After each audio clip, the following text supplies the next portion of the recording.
games against South Fayette. They got 10 runs in the first meeting, 17-6, and then a 7-6 loss just the other night. Keystone Oaks, meanwhile, similar path. 3 of the last 4 they had won before their last loss to Charleroi. Yeah, both very similar teams, and just the bottom line is you just got to get out in front early. Again, this is a type of game where a lot of different guys are going to get into the lineup, so you just kind of have to play your best, really find a rhythm here. Because, I mean, you look at the road ahead, you got Brownsville coming up for Keystone Oaks. On the other side, you have Peters Township for Upper St. Clair. So going back into section play for both teams. So, again, this is really where you can get your feet wet and really find your groove for the rest of the season. St. Clair has taken the field. They are warming up. Let's get to the Keystone Oaks lineup, and we'll get Tyler to do the defensive lineup in the field for the Panthers. For the Keystone Oaks Golden Eagles, it looks like this. Max Bohm will lead things off, the left fielder. Batting second is Bryce Altabaugh. He is the second baseman. Batting third today is Nate Rohe. He's a DH for the shortstop, Reese Bickle. Batting fourth is the pitcher tonight for the Eagles, and Shane Falcone. Batting fifth is Brady McDine, the center fielder. Batting sixth is Billy Brooks, the first baseman.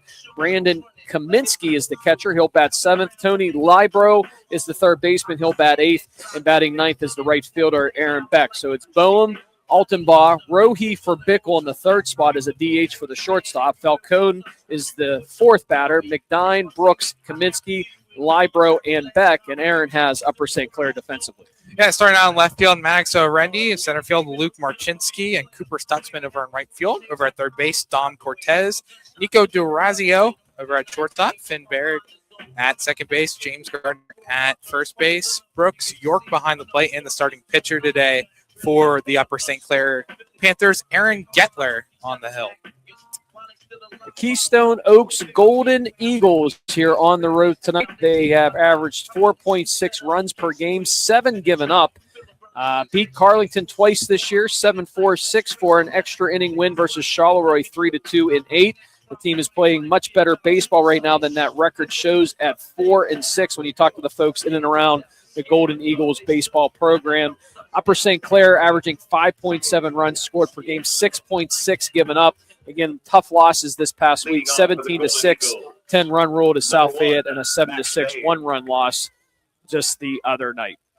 We are set to begin things here tonight with the leadoff batter, Max Boehm, the left fielder for the Keystone Oaks Eagles. And again, on the mound, as Tyler alluded to, is Aaron Goettler, the starting pitcher tonight for Upper St. Clair. The catcher behind the plate is Brooks York. First pitch is a strike to get things started for the Panthers.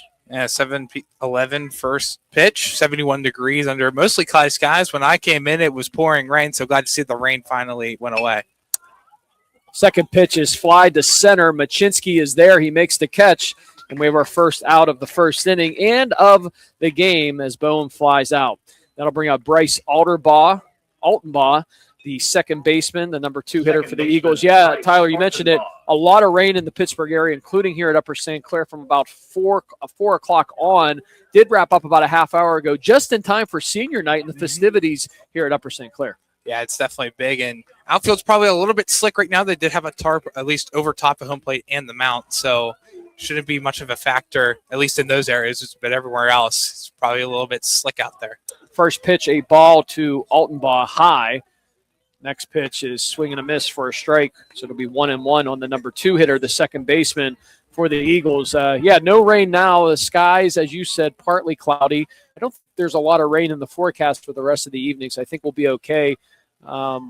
Great facility here at Boyce Mayview. Popped up, shallow left field. The left fielder dives for it, makes the catch.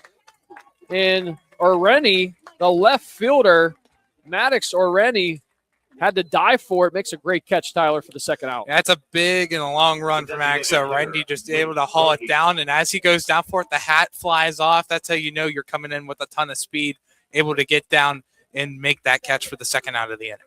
Nate Rohe steps in. He's the designated hitter tonight for Keystone Oaks. Reese Bickle is the shortstop. That is who Rohe will bat for. Goettler, first offering there is low for a ball. 2 outs here in the top of the first inning. Scoreless between the Eagles and the Panthers. Glad you could join us here on the Trib Live High School Sports Network. It's Thursday night baseball. Next pitch swing and a miss. Chris Lackner's in the house. And Chris, I coined that phrase last week. I expect you to take it back to the big executives here at the Trib and let them know that the name I came up with is Thursday night baseball. So there's a check swing. We can sell that. I agree with you 100%. 1 and 2 on the number 3 hitter, Rohi, as he steps in for this Keystone Oaks Golden Eagle baseball team. By the way, they're 2 and 4 in section play, as is Upper St. Clair coming in. This is a non-section game, Tyler, but again, both teams very similar. Here's the 1-2 by Goettler, and it's popped up out of play. Upper St. Clair, they host a lot of night games here at Boyce Mayview, and I can tell you, Tyler, last week I was here for the game against Trinity, and it was a great, once it gets dark and the lights are on here, it's like the Field of Dreams. It's beautiful. Checks, ball in the dirt. Go ahead. Yeah, it really is. Just not too many schools have lights, so when you have stadium lights, you really can take advantage of it. And love to see the facility here at Upper St. Clair. It's my first time here, and it's just beautiful all around here. It's one of the nicest baseball facilities in all the WPIAL, that's for sure, here at Boyce Mayview. Here is the 2-2 pitch, and it is in the dirt for ball 3, so full count now on the number 3 hitter, Nate Rohi. Again, with 2 outs here in the top half of the first inning. Aaron Goettler on the mound for Upper St. Clair, the 3-2. And he misses in the dirt for ball 4, so Rohi draws a 2-out walk, and he's aboard at first base. That's one thing Keystone Oaks' offense does really well is being able to be walked. That is the 46th time that they've been walked all season. Now, they have struck out 66 times coming into today, but still one of the best in the section when it comes to getting on base and walking, and they're very good when it comes to stealing bases, 17 for 19 on the season. We'll have to watch that here with 2 outs. If they send Rohi, Shane Falcone steps up to the plate, takes a ball on the first pitch by Aaron Goettler. Falcone, the starting pitcher tonight for the Eagles, in the number 4 spot in the KO lineup. Here's the 1-0 pitch by Goettler as he checks the runner before he makes the pitch. Now he throws it, and it's popped up to the infield, and it is the pitcher. Goettler makes the catch, and that'll do it for Keystone Oaks in the top half of the first inning. No runs, no hits, 1 walk, 1 man left on. We'll keep it right here as we get to the starting lineup for the Panthers here tonight. Then we'll get Aaron to check Keystone Oaks defensively. For the Panthers, leading things off will be Nico DeRizio, the starting shortstop. Batting second is the DH, Nolan Wilson, for the catcher, Brooks York. Batting third will be Cooper Stutzman, the right fielder. Batting fourth is Dom Cortis. He's the third baseman. Batting fifth is James Gardner, the first baseman. Batting sixth, Finn Barrett, the second baseman. Batting seventh is tonight's starting pitcher, which we already heard from a few times there with Aaron Goettler. Batting eighth, Luke Marchinsky, the center fielder. And batting ninth is Maddox Orrenti, the left fielder. So for Upper St. Clair, it's Wilson for York as the DH for the catcher in the 2 spot. Stutzman, Quartz, Gardner, Baird, Goettler, Marchinsky, and Oreni, the lineup for the Panthers here tonight. And you have the Eagles defensively. Yeah, starting on in left field, Max Boehm. Over in center field, Brady McDine and Aaron Beck over in right field. Third base, Tony Libro. Reese Bickle at shortstop. He is not hitting in the Keystone Oaks lineup today. Bryce Altenbow over at second base. Billy Brooks at first base. Brandon Kaminsky catching, and starting pitcher Brady Falcone, who in 5 games played this season, 0-0 record, 8 complete innings pitched, has 4 walks and 4 strikeouts, a 5.25 ERA for Falcone. Brady or Shane? Who do you got? Shane. That's okay. No, you're good. The only reason why I ask is, Tyler, when we were given the lineup tonight for Keystone Oaks and for all the Eagle fans out there, shout out to all of you. Thanks for watching. We didn't have first names. So we jumped on the Game Changer app here, which you have up, and we dug up with the help of the Upper St. Clair folks here to get some first names to this lineup for Keystone. So we hope we got them right. If we don't, please let us know. We'll definitely correct them, but just want to make sure I got Falcone's name right here tonight. Tyler, probably important here for Upper St. Clair, as they did last week against Trinity, to get off to a good start. Yeah, they really have been. It's just been inconsistent with the offense. So you look back, you have 6-7 loss, 17-6, 11-1, 4-0 win, 7-3 win. So it really depends on what type of offense you're going to get. if you're Upper St. Clair, because some nights they can put up upwards of 10 runs a game. Other nights it might be just a handful. So it really depends on how the defense plays and if the offense can get their bats going, which they do a really great job when it comes to playing right here at Boyce Mayview. He's Tyler Aaron. I'm Ed Troop. Chris Lochner also in the house here tonight as we give you Thursday night baseball here on the Trib Live High School Sports Network. Keystone Oaks in Upper St. Clair is scoreless as the Panthers come to bat for the first time here in the bottom half of the first inning as the final warm-up pitches from Shane Falcone are finished. And the first batter up here for the Panthers is Nico DeRizio. And DeRizio last week in that game against Trinity had a single and a double, and also scored what turned to be, didn't score, but drew the wild pitch at the end of that game that gave the Panthers their fifth run of the fifth inning, which got them to an 11-1 win against Trinity from last week. The leadoff hitter for Upper St. Clair has been very good this year. Here's the first pitch by Falcone. They're going to show bunt, and he pulls back for a ball. That is one thing we can't tell you. And Jeff Donati, we interviewed him, the head coach for Upper St. Clair last week, Tyler. His team is taught and coached to show bunt pretty much at every at-bat. And there's a theory behind that. We'll jump into that here in just a second as the second offer. Nope, Falcone's going to step up. Nope, now he steps back on. Here we go.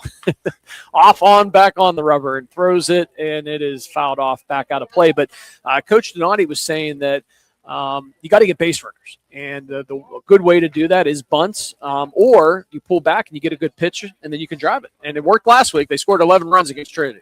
Yeah, it's definitely a strategy play because you get the runner on, then you can kind of really play around with advancing people on bases.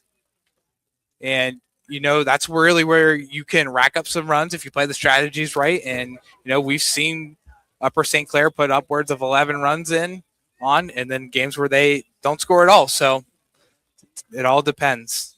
Second attempt at a bunt is foul for DeRizio. So 0-2 as Falcone gives the windup and the pitch. And it's going to be on the outside. Misses.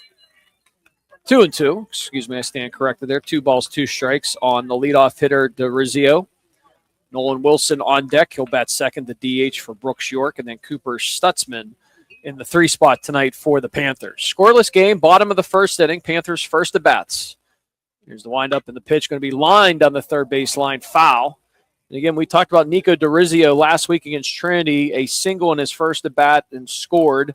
Then a 2 RBI double in the second at bat. Popped out to the right fielder, then drew that wild pitch at the end that led to the winning run to come across as they scored 5 in that 5th inning last week en route to an 11-1 10-run victory here at Boyce Mayview. Next pitch misses, so 3-2 on Nico DeRizio, the shortstop. Full count. Falcone, the righty, looks into his catcher Kaminsky and delivers the 3-2. And it's going to be fouled back out of play. So good at bat here to lead things off for DeRizio, Tyler. Staying active. A lot of pitches so far from the pitcher, Falcone.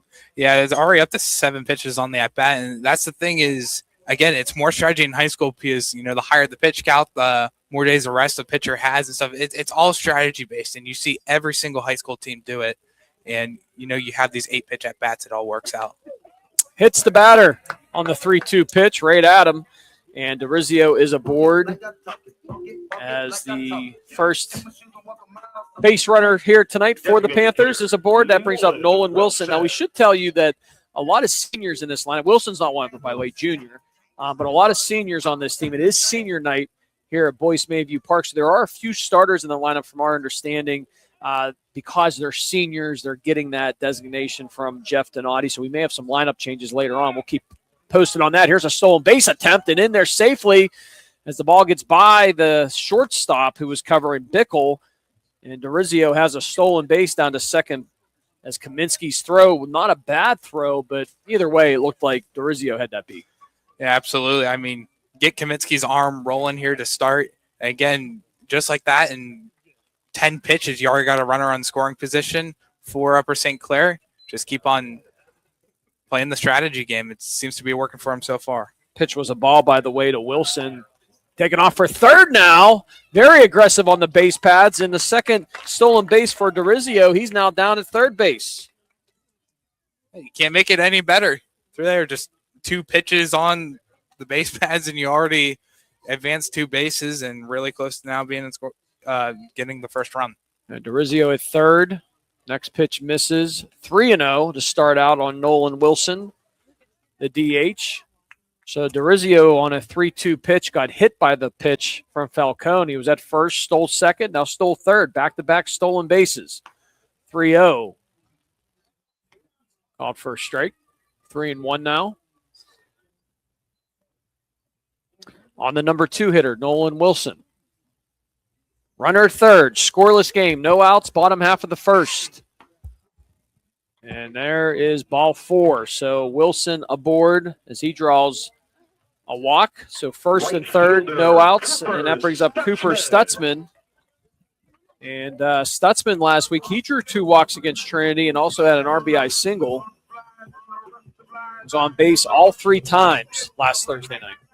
Yeah, I expect a stolen base here coming shortly from Wilson. We saw how aggressive DeRizio was getting over to third base. You have an opportunity to put 2 runners in scoring position. Now there he goes. Runner breaks. Throw down to second. Nope. I'm going to hold on to it. Kaminsky. So Tyler Aaron, 100% correct. Said here comes the stolen base, and there it is with Wilson heading down to second. And, sometimes you'll see that catcher throw the ball to the pitcher. He'll intercept it in case the runner from third breaks for home.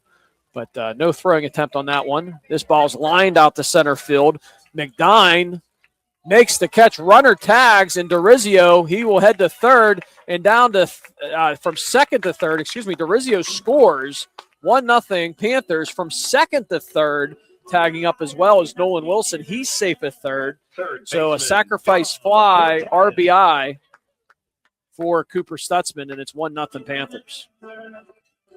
That's exactly how you want it. You hit it out deep enough that you send both runners, and luckily with the speedy Wilson on second, gets over to third, and now another opportunity here for Cortez to bring in the second run of the game.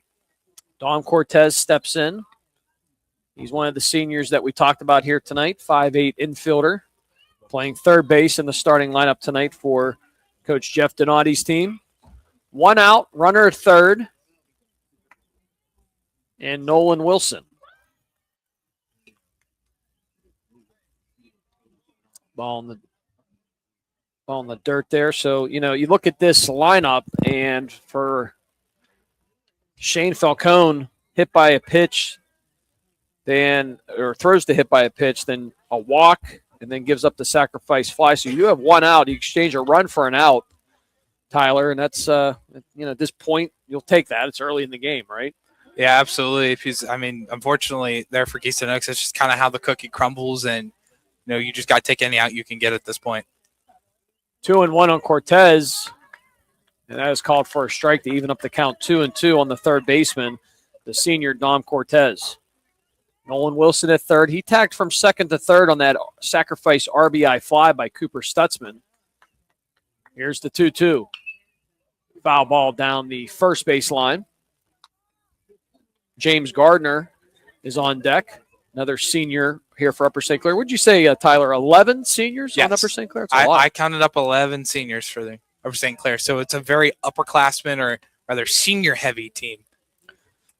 Upper St. Clair, one of the larger school districts in the area. 5A school, but they're right on the border of being a 6A school, too. They're kind of right in between there. Currently 5A. Next pitch misses. Full count on Dom Cortez. 20 pitches now up for Falcone in this opening inning with only 1 out. Runner third and Nolan Wilson. 3-2 on the 4-hitter Cortez. Here's the windup and the pitch by Falcone, and he misses for ball 4. I hesitated for a second. It was a close pitch. I thought the ump was going to ring him up, but he calls ball 4, and Cortez down to first. Wilson remains at third, and James Gardner comes up to the plate with 1 out. Yeah, all 3 base runners we have seen so far have all been free passes given up by Falcone. You had the hit batsman to DeRizio, and then you have the Wilson walk, and now the Cortez walk. And no outs, 1 out, no hits, to your point, Tyler. Runner breaks for second. And it was a foul tip by Gardner. So heading back is Cortez. Same scenario we saw last with DeRizio when he was at third, and Wilson, the pinch hitter for York. Wilson was at first. He broke for second unattested. You'd expect to see the same thing here by Cortez. The only question is Kaminsky, the catcher, does he take a shot down to second? But that could yield another runner to possibly come home and score in Wilson. Runner breaks late. Throw back to third by Kaminsky, and Wilson gets back, and Cortez has an unattested stolen base down to second. Yeah, it's just another tough place where you're going to try and surrender the run to get the out. And that's just a tough placement for Keystone Oaks there. And at that point, you just got to make sure that lead runner stays on the third base bag. 1-0 Panthers. Here's the 1-1. That misses in the dirt. 2-1 now on James Gardner. Gardner, a 6'3" senior in the Upper St. Clair starting lineup, the first baseman tonight. Runner at second is Dom Cortez. Over at third base is Nolan Wilson. Here's the 2-1. Swing and a miss. Strike two. 2-2 now on Gardner. Falcone has thrown 2 walks and hit a batter. But as we talked about, Tyler, no hits yet for Upper St. Clair. As their 5th batter, James Gardner is at the plate. Second and third. 1 out. 2-2. Line foul down the third base line. This Keystone Oaks team has given up 15 runs to Fort Cherry this season. Also a 16-1 loss to Seton LaSalle. And Tyler's talked about this a couple times. When they're on, they're on. When they're not, right? Yeah, it really is the case for both teams. You look at Keystone Oaks, and, there's a game where they put up 13 runs, and there's games where they can't put up any. So it's a lot like Upper St. Clair. 2-2 misses. Another full count on James Gardner. Boy, we've seen a lot of full count situations. I think 3 out of the first 4 batters. Now Gardner, as Falcone's up to 28 pitches now in this opening inning. Here's the 3-2. And that misses for ball 4. Bases are loaded for Finn Baird, the second baseman. Finn Baird. Yeah, you got to see that this one's due to come up and get a mound visit, kind of calm down Falcone a little bit, because that's the 4th free pass he's given up. And curious to see if maybe Falcone gets taken out early in this situation, because, he's already approaching 30 pitches already and only has recorded 1 out so far. So got to find some answers here quickly and then try and get back into it on offense if you're Keystone Oaks. Yeah, challenging to start things out this way. DeRizio, the leadoff batter, was hit by a pitch. He later scored on the sacrifice fly by Stutzman, who's been the only out of this first inning. Prior to that, Nolan Wilson drew a walk. Dom Cortez has drawn a walk, and now James Garner's drawn a walk. Now, in Falcone's defense, they've all been pretty much full count situations, so these batters have worked the counts deep. Yeah, you're averaging about 6 pitches per at-bat right now is where you at, and a lot of credit to these Upper St. Clair Panthers. Are very well disciplined when it comes to batting at the plate. Finn Baird up the bat with the bases loaded, takes a strike on the first pitch. Baird last week against Trinity, 2 for 2 with 2 singles, an RBI, also drew a walk and later scored that 11th run that gave him the win a week ago against Trinity. Next pitch up and high for a ball. Baird last week in that lineup, Tyler, he batted 9th. Tonight he's in the 6th spot. Finn Baird. Bases are loaded. 1 out, bottom of the first. 1-0 Panthers. Grounder to short. Up off the shortstop. Bickle can't handle it. Everyone's safe. And Wilson scores, and it's 2-0 Panthers. Looks like it's almost going to go down as an E6 there on Bickle. It was just a simple play, and it took a bad bounce up in front and skipped away from him. And if you're Upper St. Clair, you're going to take that all day, every day, and still got a bases loaded situation. There's still only 1 out. And still another prime opportunity for Upper St. Clair to put up even more runs. Tyler, it almost looked like Bickle was a step ahead trying to get a possible double play ball. Now we'll see if he can turn 2. He'll get 1 at second as the runner scores, and Dom Cortez. It's a fielder's choice for Goettler, the pitcher, As out at second base is Barrett, and there are 2 outs here in the bottom half of the first inning. Center fielder. Good to see some redemption there by Bickle to make that play. But again, unfortunately, you get the out, surrender the run. It's the same case with the first out of the inning, and you just got to be able to get out of this inning now. Tez scored on that. James Gardner down to third, and Aaron Goettler at first with 2 outs. Will he try to get down to second or not? We shall see. The 8th hitter is Luke Marchinski, the center fielder, as he is the 8th Panther to come to the plate in this opening inning for the Upper St. Clair Panthers. He had foul on the 1-0, so it'll be 1-1 on Luke Marchinski. Marchinski last week also batted 8th against Trinity. He scored 3 times, all 3 at bats. He had a walk, was hit by a pitch, and also reached on a fielder's choice. And all 3 times at the plate, Marchinski scored against the Hillers. 3-0 Upper St. Clair. 2 outs, bottom of the first. And here's the 1-1. Quick throw back down to first base. Sliding back quickly is Goettler. He's safe, as Kaminsky was keeping him honest. Yeah, you don't want to get another runner in scoring position for Upper St. Clair. I mean, we've seen 4 stolen bases already here in the bottom half of the first. Try not to make it 5. 2-1 popped up to the infield. The second baseman, Altenbaugh, calls, nope, it's going to be the first baseman. Brooks calls off Altenbaugh, and that is the third out in the end of the first inning. 2 left on base. So 3 runs, no hits, a lot of action, and 2 men left on base. We'll head to the top half of the second inning. It is Upper St. Clair 3, Keystone Oaks nothing, right here on the Trib Live High School Sports Network. Hi, I'm Adam Goodnack. Thursday night baseball here on the Trib Live High School Sports Network. The sun has broken through the clouds here at Boyce Mayview Park, and the sun has broken through on the Upper St. Clair Panther offense to start this game. They score 3 runs in the bottom half of the first inning to take a 3-0 lead, as Keystone Oaks will come to bat here in the second inning. The Eagles will have their 5, 6, and 7 hitters. I am Ed Troop alongside Tyler Aaron and Chris Lackner here at Boyce Mayview Park. And Tyler, good start to the Panthers, as Keystone Oaks had a walk in their top half of the first inning, but that was it. And then in the bottom half of the inning, they put up 3 runs on no hits. Yeah, I mean, you got to just start chipping away at this because, I mean, you look at 3 runs, no hits. That is not a prime example if you're Keystone Oaks for the rest of this game, because you know how aggressive Upper St. Clair is going to be and how well plate disciplined they are. So just kind of start chipping away at this lead now, because, I mean, this game can get ugly really quickly. Brady McDine up the bat. He goes after the first pitch, pops it up to left field. Will stay in enough play. It will not. It will go out, as Arenti gave chase to it, the left fielder, as well as DeRazio, the shortstop. You might have to put a ratchet strap or something on top of Max Arenti's head over in left field. That's the second time he's out on the run and it loses his hat on the way to the ball. Yeah, that's you got the sun poking through over there now too.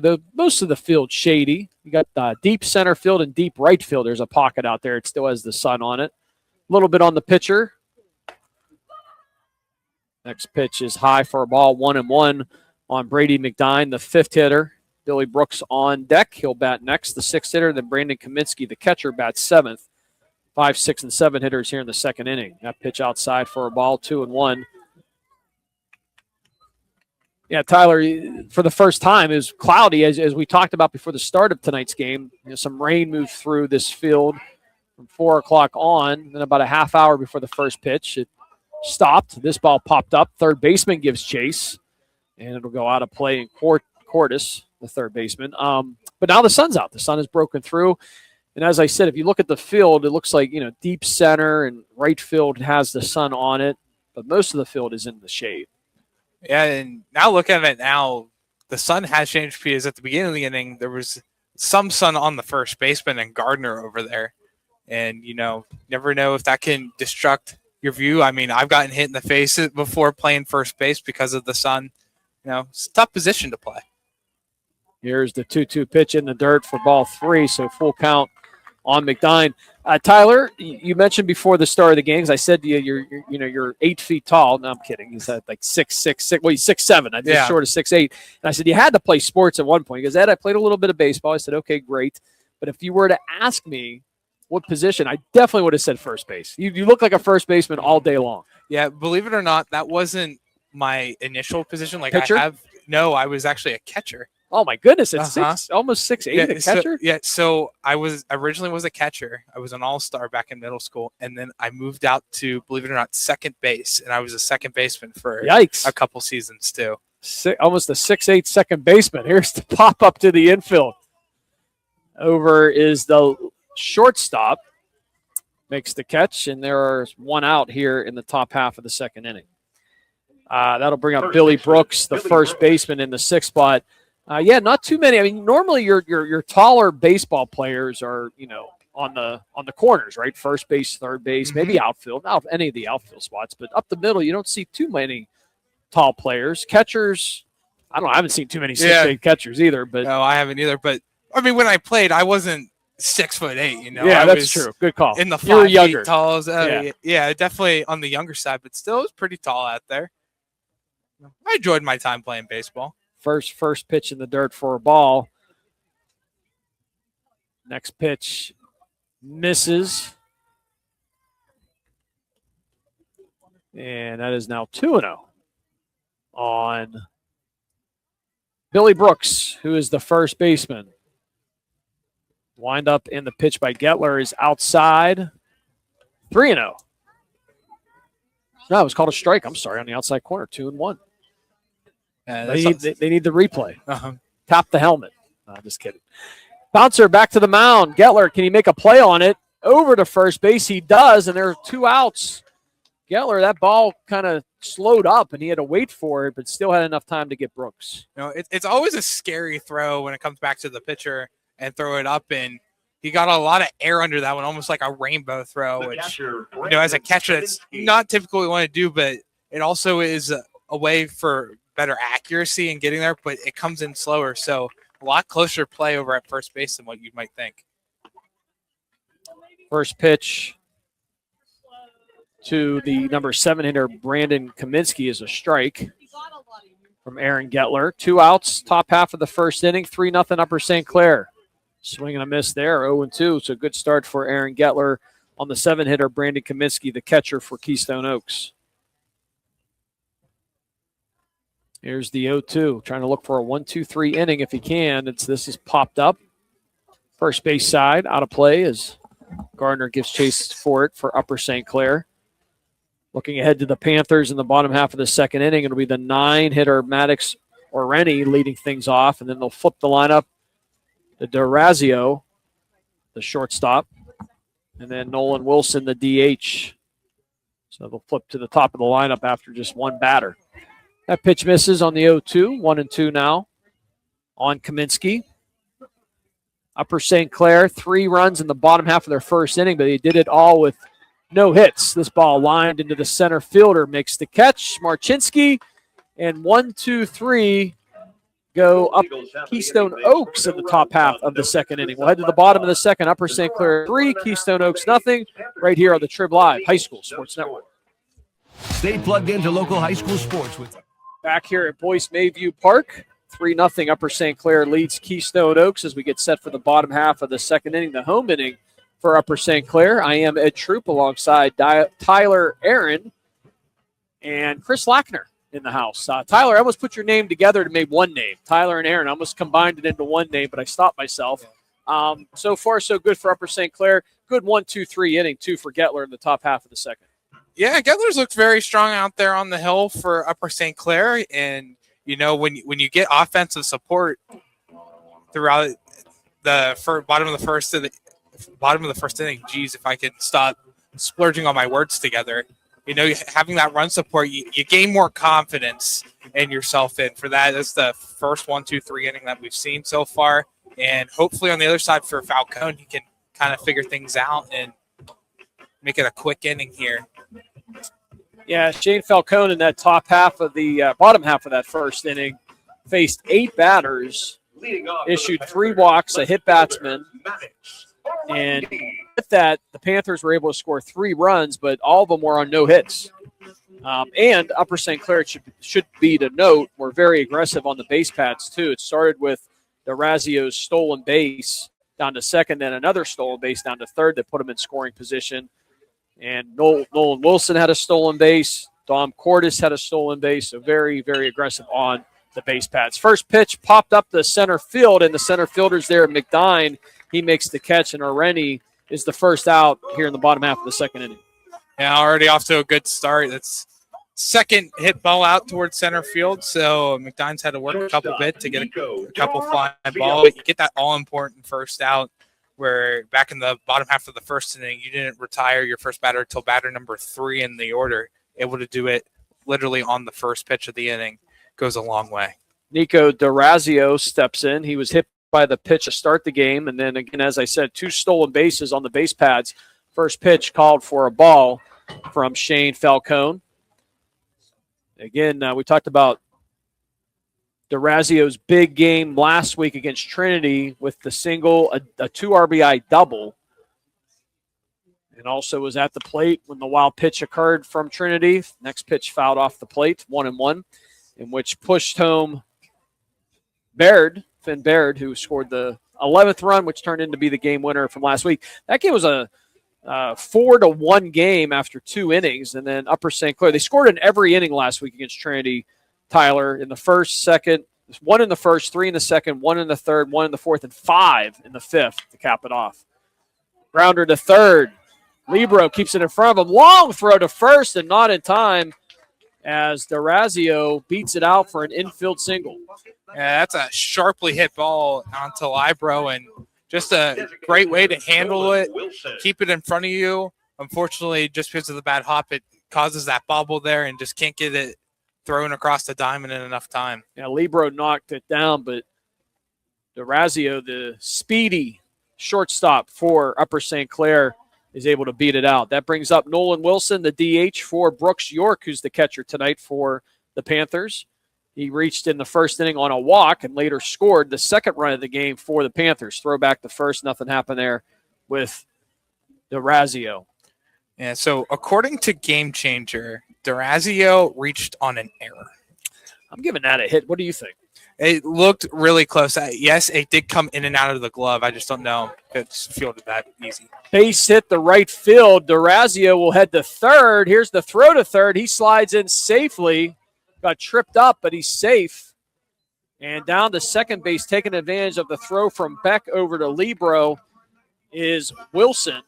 We'll give Wilson a single, and then he reaches down to second on the throw to the third baseman. I'm going to give DeRazio well, let's look over at Chris Lackner. Chris, is that an error or a hit?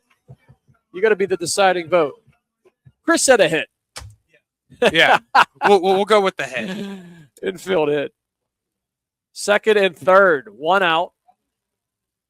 And here's a chopper to third, taken there by the third baseman. Libro throws over to first for the second out. Now the runner, DeRazio, was showing like he's going to break for home. Now he does as the overthrow goes by Libro. He'll score easily, and it's 4-0 Panthers. Good piece of base running by Nico DeRazio as he forced the bad throw to third, took advantage of the bad throw, and scored the 4th run of the game for the Panthers. Yeah, pretty much the whole goal of that is, can you tempt Brooks to throw it over to third base? You kind of do a little shimmy move right in between third base and home plate. You make the throw, and just unfortunately, Brooks, it's just a tough throw. Libero can't get to it, and then Upper St. Clair fully capitalizes on the play. First pitch to Dom Cordes is called for a ball. Cordes also reached base with a walk in the first inning. He scored the 3rd run of the game by the Panthers, for the Panthers. Had an unattested stolen base on the base pads as well. Next pitch called for a ball. So 2-0 on Dom Cordes, the number 4 hitter in the Panthers lineup. Yeah, DeRazio, that's exactly what you do. That's at any level of baseball, from Little League all the way up through high school, college, and beyond. You want to force that throw because as long as you can get back in time, if the throw's there, you're safe. But best case scenario as a base runner is what happened, right? It's a bad throw past the third baseman, and then you're able to take advantage and score easily. But you got to try to get that bait to get them to throw the baseball. Foul ball down the first base line, so that'll even the count up at 2-2 on Cordes. It's like a gamble, you know. You just got to see if they will gamble and take on the bait, and then you already have enough confidence in where you know you're going to get back in time, and then that's where the luck factor comes in. Of is it going to be a bad throw? Is it not going to be? 2-2 grounded to the shortstop. Bickle up with it over to first, and it gets by the first baseman. Runner will score in Wilson, and down to second is Cordes. He will reach on the error. Let me give that to the shortstop on Bickle as the throw is in the dirt. And Cordes takes advantage of the error throw as he gets down to second. And Wilson scores what turns to be the 5th run of the game for the Panthers. Yeah, that is the second error, too, made by Bickle here so far, too. So up to 3 errors defensively for Keystone Oaks here in the first 2 innings. It's not what you want. Tough throw. The first pitch is down in the dirt. Actually, I'm sorry, that's for a strike. Gardner reached on a walk as well back in the first, but was stranded at third at the end of that inning. Cordes at second base. There are 2 outs here in the bottom half of the second inning. 5-0, Panthers leading Keystone Oaks. Check swing. Does not go. 1-1. And the Panthers still with, well, we're going to give that infield hit. So that's 2 hits in the game so far. Officially, though, they may only have 1 as the Rizio was a next pitch called for a strike. Borderline whether it was an infield hit or not. We gave it an infield hit. The official scorer on the Game Changer app that you're following has it as an error. Yeah, Game Changer is just it's a useful tool to have just as a backup, as Falcone already up to 51 pitches already. That is quite the number considering we're in the second inning. He may not be in this game very much longer. 5-0, 2-2 now on James Gardner, the first baseman for Upper St. Clair. Cordes at second. 5-0 Panthers. Bottom half of the second inning. Here's the pitch by Falcone. It's going to be popped up in the infield. The pitcher gets it. Or no, they're going to say foul ball. It hit off the plate. I was wondering why no one was breaking anywhere. Yeah, it might have honestly got a piece of Gardner and then kind of ricochet back that way. I can't really tell, but it definitely made contact with something before coming up in the air. So 2-2. Gardner stays alive as he got a piece of that ball. And there's a check swing taken for ball 3. So 3-2, full count on Gardner. This is one thing that we have seen from the Panthers throughout this game so far. They've worked a lot of counts deep. A lot of 3-2 situations. Yeah, they really have. And if you look at every single batter so far, they're really in, almost like they're on top of the plate. So a pitch could be a strike, but then it just looks like a ball piece that's inside. Swing and a miss, strike 3 for Gardner. That'll end the second inning, but not before the Panthers push 2 more across on 2 hits. They leave a man at second base in Cordes. 5-0. Upper St. Clair leads Keystone Oaks. We'll be back for the third inning right here on the Trib Live High School Sports Network. 5-0. Upper St. Clair leads Keystone Oaks here at Boyce Mayview Park. As we get set to bring you the top half of the third inning, getting you through 3, 4, and 5. By the way, I'm Ed Troop. Chris Lackner's in the house, and now I give you Tyler Aaron. Thank you, Ed. It's the 8-9-1 hitter to begin the top half of the third inning. Tony Libro kicks things off, followed by Aaron Beck on deck, and then Max Boehm will bat third. So far, a great game pitched so far by Aaron Goettler.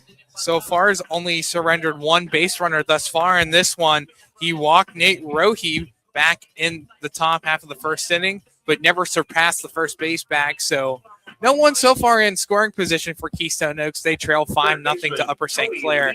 Look to change the story here so far because it's been dominated by Upper St. Clair. Yeah, Keystone Oaks has some work to do, Tyler. That's for sure. They got to dig in here because, last week, as I said, against Trinity, Upper St. Clair, they just kept chipping away with runs. And before you know it, you were in that 5th inning where you can potentially 10-run a team. And they did last week, and they're halfway there now. And count up to 2-0 on Libro. First plate appearance on the day. He batted 212 so far. He popped this one up towards left center field. Making over, loses his hat again, and making the catch is Orendi for the first out of the third. Yeah, we've seen Orendi lose his cap a few times out there. He had the diving catch earlier in the game, right? Lost the hat then, and that time does a good job with making the catch for the first out here in the third inning. You know, out in the outfield, you want a ton of speed, and definitely Arendi has been showcasing that, running all over left field and making catches all over the place. Number 9 hole hitter, Aaron Beck up to bat. He swings right through the first one. We got a piece of it. 0-1 the count. We talked about the pitcher tonight for Keystone Oaks and Falcone being up past 50 pitches through 2 innings, while on the flip side, Goettler now at 33 pitches. So he begins his third inning of work, and you can get through 10, 11 pitches per inning. You're doing okay. Yeah, especially since if we're in a scenario where there could be a mercy rule later in play, depending on how Upper St. Clair does, potentially a complete game isn't. The 0-2 pitch called strike 3. It just clips the outside corner. First strikeout on the day for Goettler. Big second out here. And he has gotten through the first half of the lineup with Keystone Oaks, yet to record a hit. They only have 1 walk, only 1 base runner, and that was in Nate Rohe back in the first inning. He's retired his last 6 batters so far. That brings up the top of the order Max Boehm. First pitch, this one skied out towards center field. Marchinski moves to his left and will make the catch for the third out of the inning. A quick inning at that here in the top half of the third inning on 7 pitches. Here in the top half of the third, we'll take a step aside, come back here for the bottom half of the third inning. Upper St. Clair leads Keystone Oaks 5-0 on the Triple Live High School Sports Network. Back here for the bottom half of the third inning, Shane Falcone still out on the hill for Keystone Oaks. It's Finn Baird, Aaron Goettler, and Luke Marchinski all due up to bat here in the bottom half of the third. All what Falcone needs is 1 more out to officially make it further in the game back than his last appearance in a 6-4 win versus Carlington. It was his last outing. He pitched 2 complete innings in that one, gave up 2 hits and 2 runs. Now his outing had 2 strikeouts as well. Still no strikeouts for him, and trying to keep this lead to very minimal here and really limit the damage. It's 5-0 Upper St. Clair as Baird works his way into the right-hander's batter's box to kick off the bottom of the third. Yeah, Keystone Oaks, one thing to take note of, they've scored 6 or more runs in 4 of all 4 wins that they've had so far this year. But on the flip side of that, they've allowed 70 runs on the season coming in, now 75. So this offense has been stale at times, especially when on the other side of things, they've given up a lot of runs, and so far that's the case here tonight. So you got to stop the bleeding here. You've given up 3 in the first, 2 in the second, Tyler. So key inning here, I think, for Keystone Oaks for sure here in the third. Ground ball finds the hole in between Altenbow and Brooks. A leadoff single to kickstart the bottom half of the third inning. Only the 3rd hit recorded so far by Upper St. Clair, but we'll see what Aaron Goettler can do up to bat and see if Upper St. Clair will still remain aggressive on the base pads like they have all game so far. Yeah, and Aaron Goettler enjoyed a very quick top half of the third inning. Ray, would you say 7 pitches he had? That's 1, 2, 3 went down. Keystone Oaks quietly in that top of the third inning. First pitch just high for a ball. Want to know the count to Goettler. He reached on a fielder's choice back in the first inning. And again, Falcone up to 57 pitches now in his third inning of work. And I'm not sure Goettler has gotten to 40 yet. Runner takes off. This one hits off the back, skips over the head of Libro.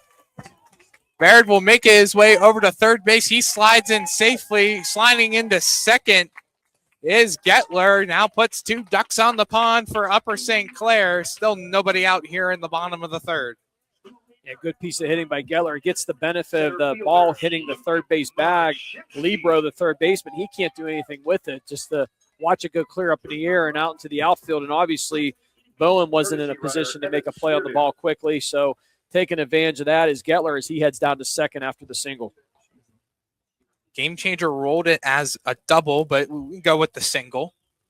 Let's go double. I'm going to agree with Game Changer on that one. I was going to say double at first, and I actually went conservative on it, Aaron, because they got conservative on me on that error on the earlier. So I was like, I'll just give it the single. No, I'm with them. That's a double because Goettler was rounding first, and the ball still wasn't played yet. So it's a 1-0 count. This one skips away from Kaminsky. Coming home and scoring, standing is Finn Baird. make it now a 6-0 lead. Goettler moves to third base on the pass ball. Yeah, Kaminsky, not too much he can do there. Ball down in the dirt. Had to give chase to it. Really, big backstop here at Upper St. Clair at Boyce Mayview Park between home plate and the back fence. So the ball gets by the catcher, a lot of opportunity for a base runner at third base, and obviously that's what Barrett did. He took advantage of it. We see about 20, 25 feet back for the backstop, just around there. Count 2-1 to Marchinsky. Breaking ball swung on and missed up high. And high school baseball fields, that can vary. I've been to some fields, Aaron. There's not a lot of space at all between the back fence and the catcher. And other places like this, almost more professional, right? And almost like what you'd see at PNC Park with a bigger backstop. And honestly, the bigger backstops kind of help a lot more because, it's more that professional setting. The higher you go up, the longer it gets. This one hits off the glove of Bickle. In and scoring is Goettler. Marchinsky over to first. It's now 7 Upper St. Clair. And just the offense keeps on pouring it on. Foul cone here. Up to 64 pitches now. Yeah, and I believe they ruled that an error on that side. I think it was. Bickle was there and just misplayed the ball off of his glove. He's having a challenging night there at shortstop. In his defense, the ball is skipping pretty hard off of the infield on each one of these plays. This pitch goes wild back to the backstop, and making it over to second is Marchinsky. So another runner in scoring position for Upper St. Clair. The offense keeps on pouring on. Yeah, they sure do. And, again, no outs yet in this inning as well. I would think I don't know what the pitching situation is for Keystone Oaks other than Falcone, but his pitch count's high. Upper St. Clair is taking advantage of mistakes as well. There has been a handful of mistakes in the field, but it's impacted Falcone. Pitch count is high, and they're down 7-0. 1-0 pitch. This one's driven out towards deep left field. Giving chase for it is Boehm. This one's out, and this one's going to hit off the wall. Rounding third and heading home and falling down to Marchinsky. He's still on his feet. He tries to get to the plate, and he will be tagged out at the plate. Again, it rained earlier in the game, and we alluded to it before as cases might get slippery, and Marchinsky rounding third just slips twice on his way to the plate and gets thrown out. But what a throw by Brady McDine to get it back to the plate and record the first out of the inning. Yeah, McDine, really good. That was a well-struck ball by Rennie, which he'll get credit for a double, stand-up double into second. Should be an RBI double. A tough break for Marchinsky and Upper St. Clair as he just, as you said, Aaron, described it perfectly, Tyler, as he just slipped there in the dirt and cost him on the play. Good tag by Kaminsky, though. It was still a close play. Marchinsky, to his credit, that's tough. You're running full throttle, and then you're down on all fours, and you know what's coming. That throw's coming. You got to get up quickly, and that's tough to recover in that situation. But he gave good chase to it, but a good tag by Kaminsky. 0-1 the count to Nico Delrazio. Got to check back on the runner at second, and Arendi send him back to the bag. That ball was really driven well by Arendi, too. That was in the gap. And this one skips up ahead and moves ever so closely as Arendi over to third base. Just mistake after mistake defensively here for Keystone Oaks.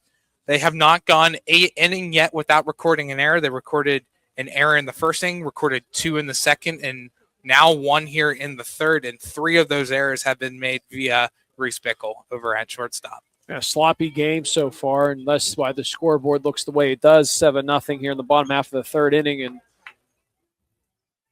they, as I said, coming into this inning, key inning, I think, for Keystone Oaks. No pun intended, key inning for Keystone Oaks. But to stay in this game, right, you had to come out and think of work. So we will indeed have a pitching change. We'll take a step aside and figure out all the defensive changes and who's coming in to pitch now for Keystone Oaks.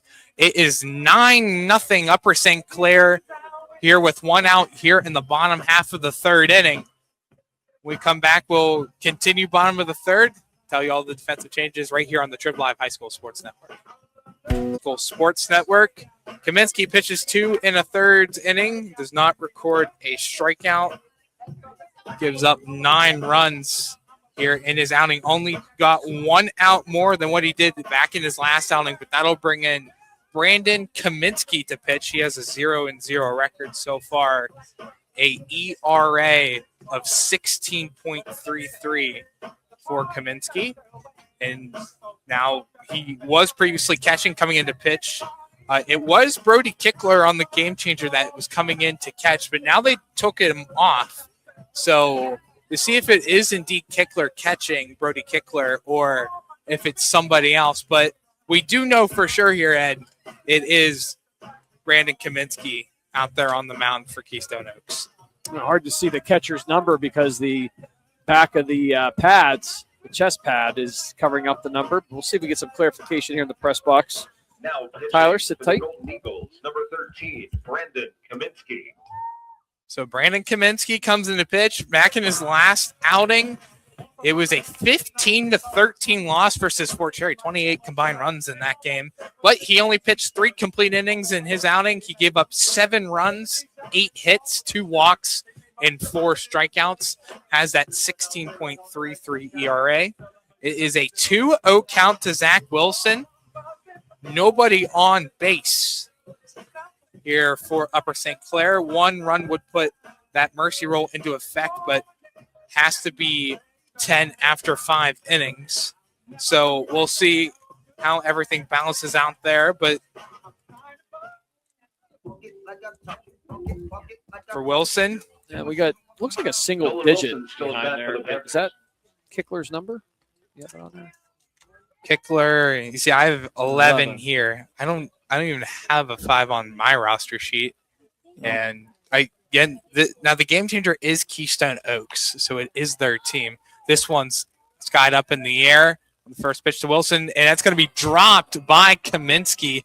Had a prime opportunity to make the catch on his first pitch that he throws just in and out of the glove.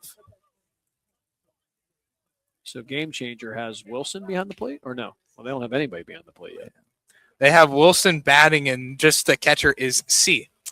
So they don't know either. We'll get that straight. When he comes up to the plate for Falcone in that 4th spot, we'll be able to confirm. So yeah, it's tough because the catcher gear is covering up the number. 2-1 pitch. This one's lasered out towards center field, coming in, just taking a couple steps and making the catch is McDine for the 2nd out of the inning. And if you're watching at home, you're probably like, hey, Troop, hey, Tyler, hey, Chris Lackner, why didn't you get a number? Well, he had the gear on already when he came out. Yeah, you cannot see. Now you really can't see now because the home plate umpire is right behind it. So you really can't see anything on the back of his uniform. First pitch, this one's hit out towards right field, but foul and out of play. And your next comment would probably be, well, this doesn't happen in minor league or major league baseball. Well, a little different when you're at the high school level. You're at the high school circuit, all hands on deck, and even here in the press box. By the way, great press box here at Boyce Mayview, one of the nicest in the Whitfield. We talked about the field. How about this press box? The whole room up here. You know, I can agree with you on that one. This one hit over the head of Brooks into right field, in for a base hit.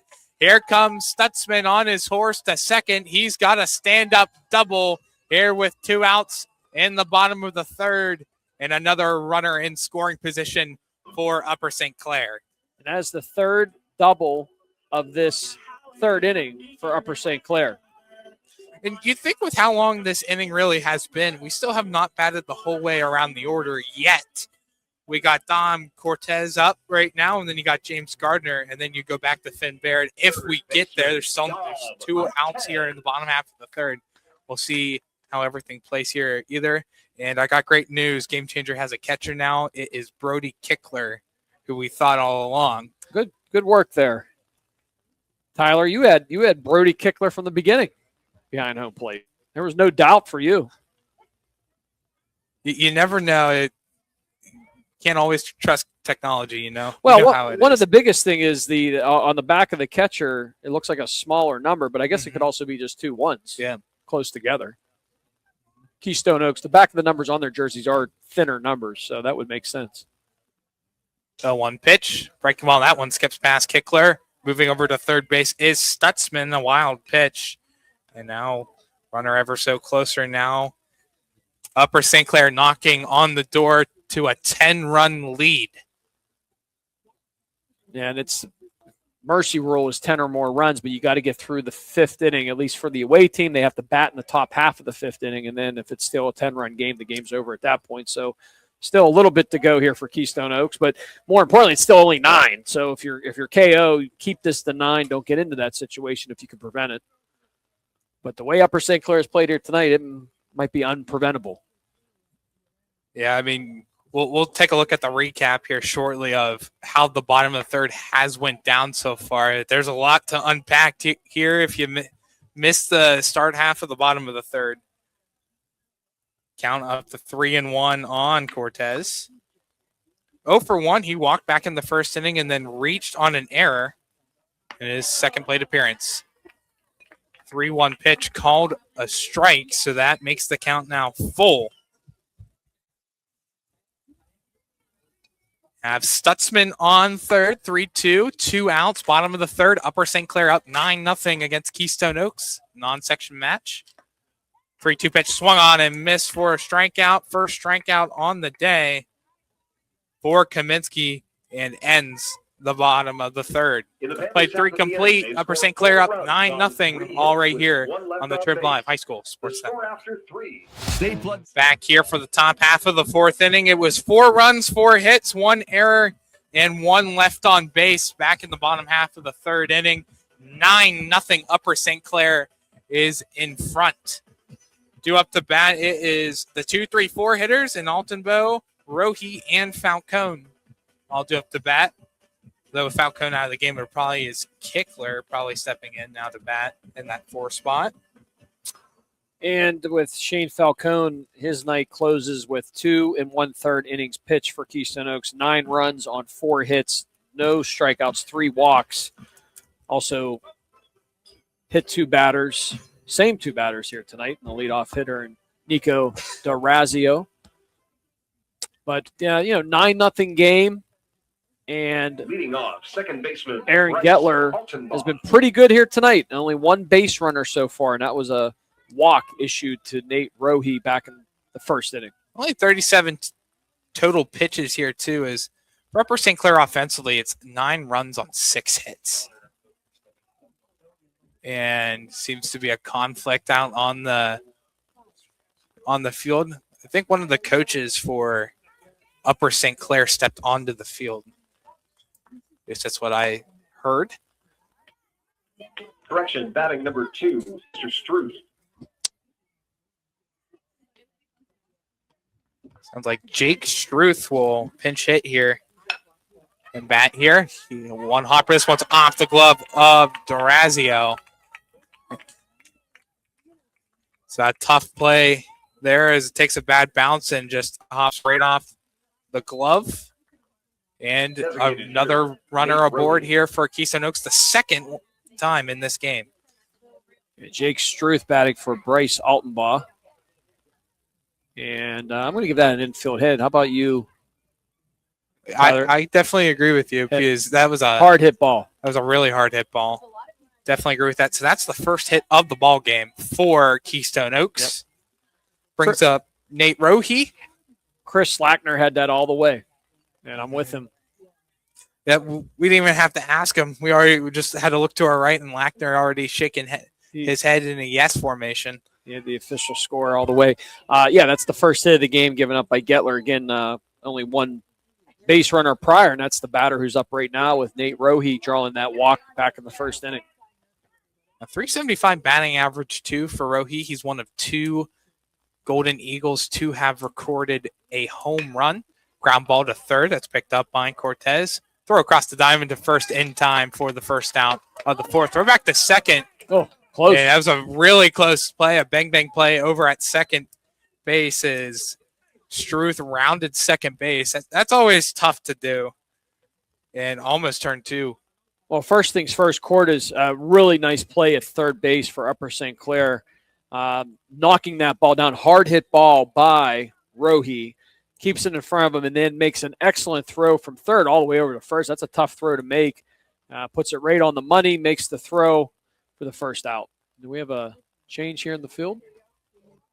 Looks like maybe here as Kickler is now up to bat now in place of Shane Falcone, and it looks like that there is a substitution on the field. It looks like Matt Dietrich's going to come in to play third base. We get that right? Upper St. Clair folks up here in the press box. Dietrich into the game. No one's listening to me. Oh, well. Chris Lackner's listening to me. I think that's who we have, 27. 27. Max Dietrich. Yep. Here's another senior. You're going to see, especially with the game being 9-0, you might see a lot of this here tonight. Max Dietrich now on the field. So is it Stutzman that came out? Looks like we had two substitutions. Stutzman came out in right field, trying to catch everything up from the public address announcer of all the defensive changes. And just like the home plate umpire, he's reworking his scorecard too. Ed Troop's going to go do his investigation here. Myself, Tyler Aaron, alongside Ed Troop, Chris Lackner to my right, doing all the producing / camera work. He does it all. We're just here to talk into a microphone throughout the game. So Brody Kickler up to bat for Kickler. Has not registered a hit here so far.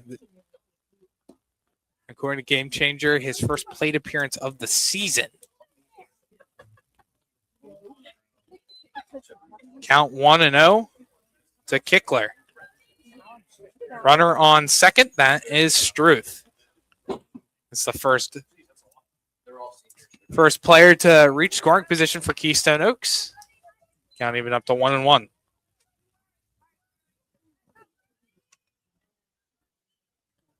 So Dietrich is over at third base. That is updated. And Cortez stays in the game. He goes to second. So Baird comes out at second base. And then just to confuse you even more, Tyler, Baird, who was in at second, which was Finn Baird, thank you. Finn Baird's out of the game. But his brother, Noah Baird, is now in right field for Stutzman. So Baird, there's still a Baird in the game, but it's his brother, Noah Baird, in right field for Stutzman. Cortez goes to second. Dietrich into the game at third. You love it when it all happens. 3 different substitutions at once. And the same last name for one of them, too. So 1-2 pitch called, strike 3. Kickler is retired in his first at-bat of the season. Now 2 away here in the top half of the fourth. You still have Struth on second. That brings up Brady McDine up to bat. So Dom Cortis will still bat in the fourth spot. First pitch line foul. It's Cooper Stutzman, who's now out of the game. So I would think that Dietrich will take his spot in the lineup at the 3 spot because Noah Baird's in the game too for Stutzman. So we'll have to just wait, pause on the lineup part of this until they come up to the plate. Well, we know the substitutions defensively, Tyler, but there is a couple moving parts there in that lineup. So, but we do know Cortez is now at second, Dietrich's at third, and Noah Baird is in right field for Stutzman. Stutzman out of the game. And as is the other Baird. Yeah. The only thing I can confirm for you now on the offensive side is James Gardner should be leading off in the bottom of the fourth for Upper St. Clair.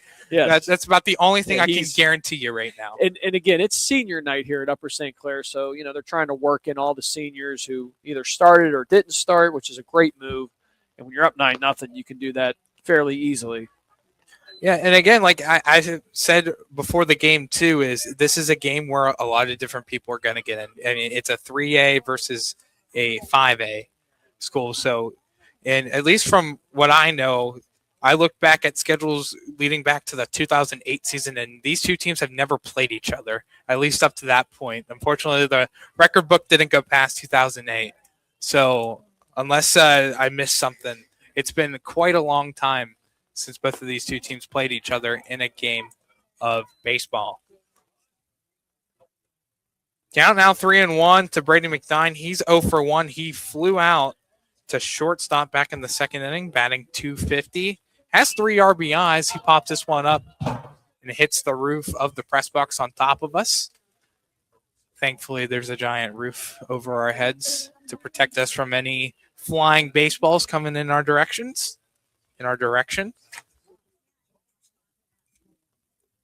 Yeah, we're protected. I mean, we have the glass in front of us in case the weather gets bad. 3-2 pitch is inside for a ball, so it is the second walk of the night here for Falcone. Puts 2 runners on here in the top half of the fourth. First baseman, Billy Brooks. Third base runner of the game for Keystone Oaks. Most amount of runners they've had on base at the same time. You have Struth on second and McDine on first. First pitch line to the backstop and foul by Billy Brooks. Brooks grounded out back to the pitcher in Falcone for the second out of the second inning. Let's see if Keystone Oaks can work some 2-out magic here in their top half of the fourth inning. Any way to chip into this deficit here, it is a 9-run difference, 9-0, Upper St. Clair in front. Count evens out 1-1. And this has been their, best opportunity to get onto the scoreboard here tonight so far with 2 base runners at first and second.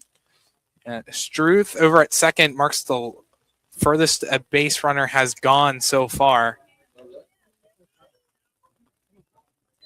Count moves to 2-1 now to Brooks. You have Kaminsky on deck, potentially. Still 2 outs here in the top of the fourth. 2-1 pitch, called a strike, clips that outside corner, evens up the count now 2 apiece. Brooks batting .278 on the season, has 1 RBI to his name this season. Can he make it 2? Goettler checks back at Struth at second. Fires down the 2-2. One skied down the first base side and foul out of play. Count will remain true.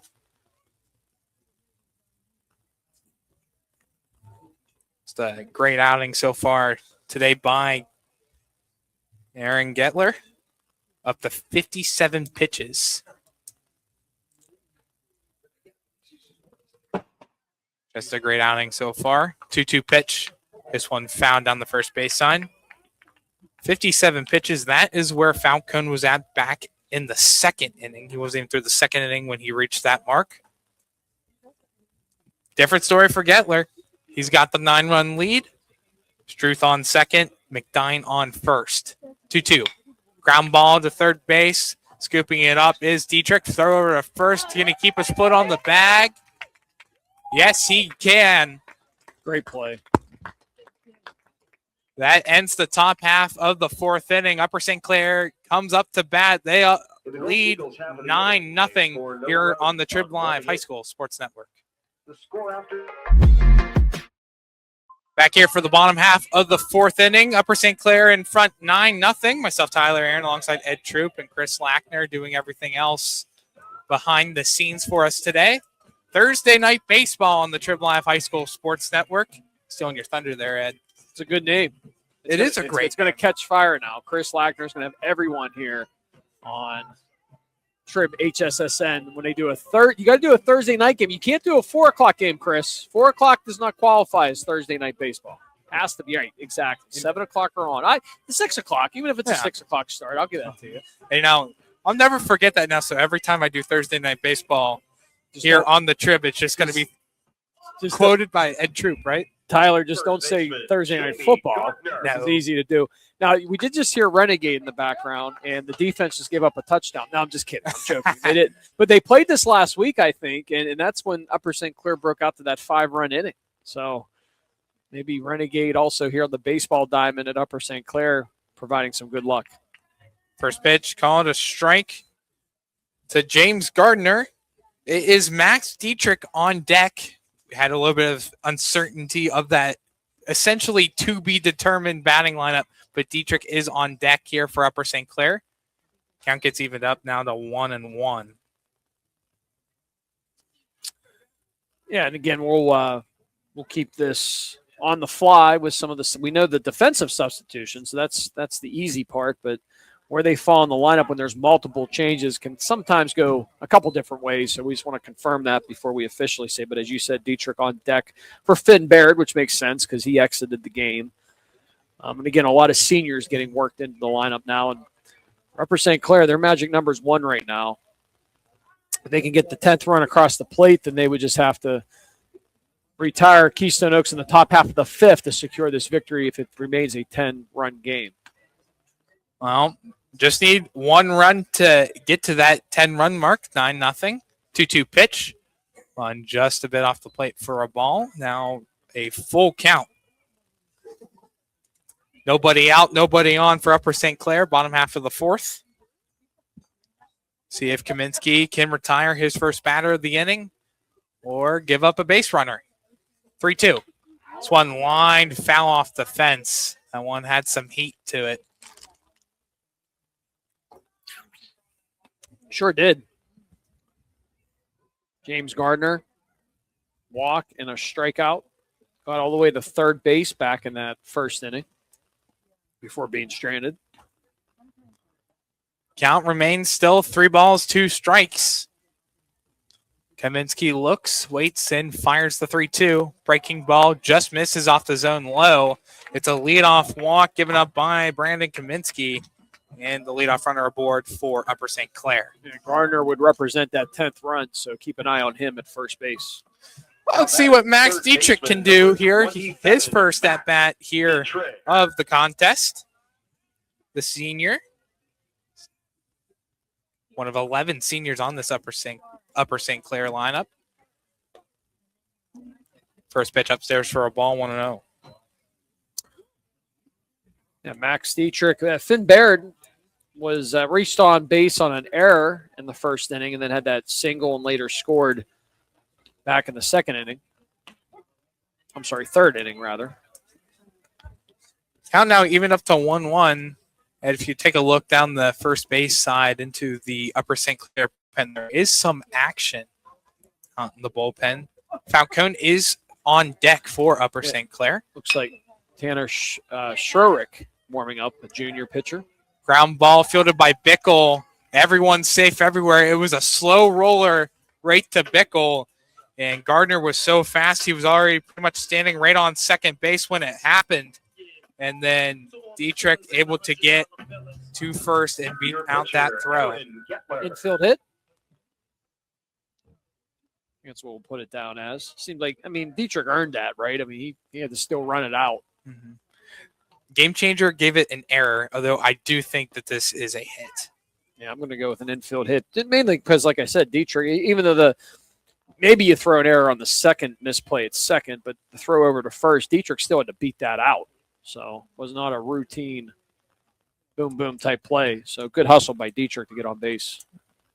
Couldn't hit the ball any better, just have enough speed to get past the pitcher on the comebacker and slow enough before it could actually get to Bickle over at shortstop. Count is 1-1 to Goettler. Gardner represents that 10th run for Upper St. Clair. Dietrich over on first. 1-1 pitch. Called a strike. Clips the outside corner with the breaking ball. Now 1-2 the count.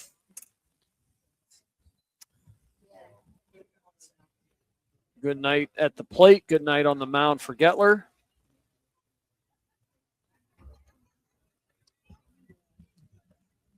Kaminsky deals the 1-2. Bound back to the backstop. Count will remain 1-2.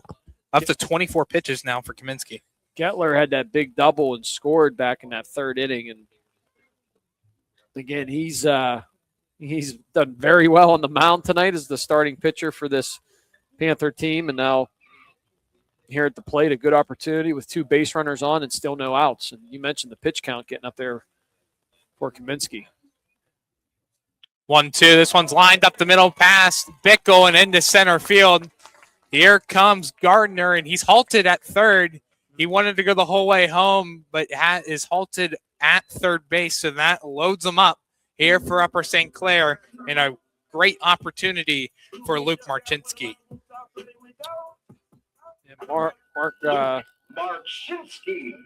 Luke Marchinski, he's popped out to the first baseman his first at bat, and then error on the shortstop got him on last time.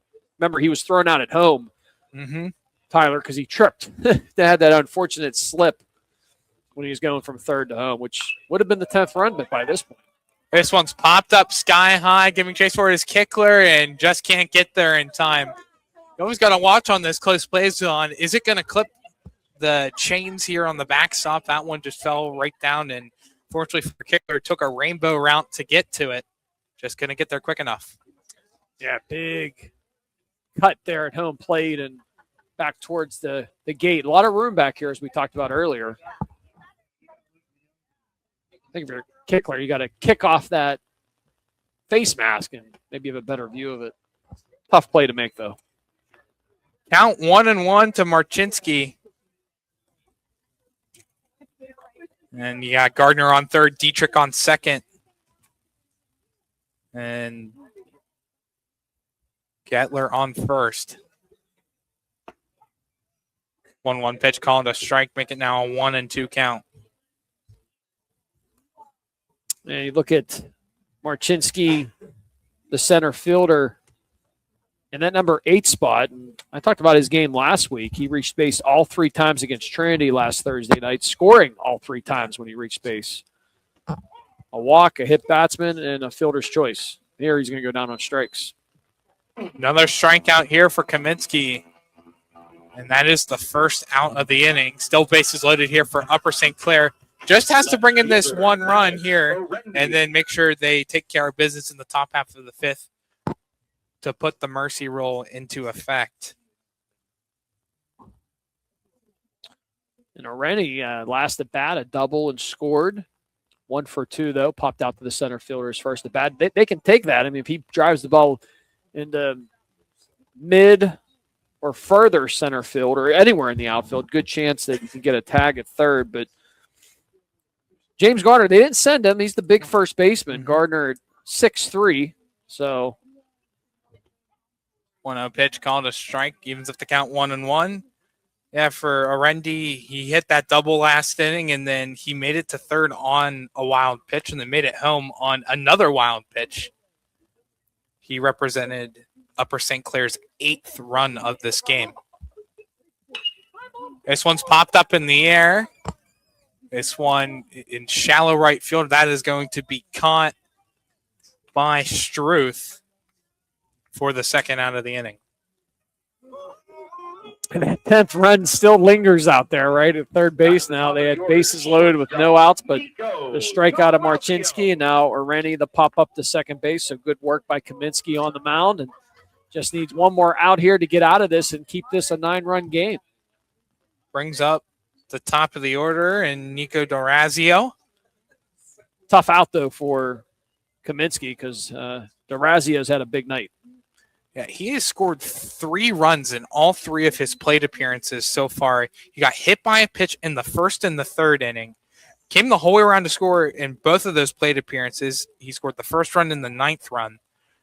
So the first and the last, a better way to put it. And then he got on of an error, according to Game Changer, but we gave him that base hit. And then came the whole way around to score the 4th run of the game. Yeah, so officially for us, he's 1 for 1 with 2 hit by the pitches twice. That infield hit. But, yeah, 3 runs scored and a couple wild pitches and 4 stolen bases if you want to count them all as stolen bases. I think officially maybe a couple of those are more on pass balls, but he's been very aggressive on the base paths. We can tell you that. Here's the 1-1. This one rides inside. Did it hit him? It did not. So count will go to 2-1. That'd be fitting, right? That would be fitting if he gets hit for a 3rd time here today. But count runs 2-1 till Dorazio.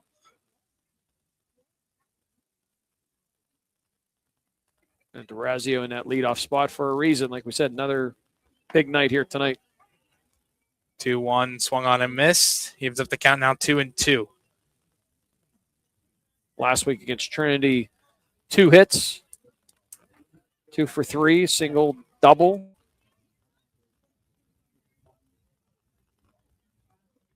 Two outs. 2-2 pitch high and away. Evens up makes the count full now. 3-2.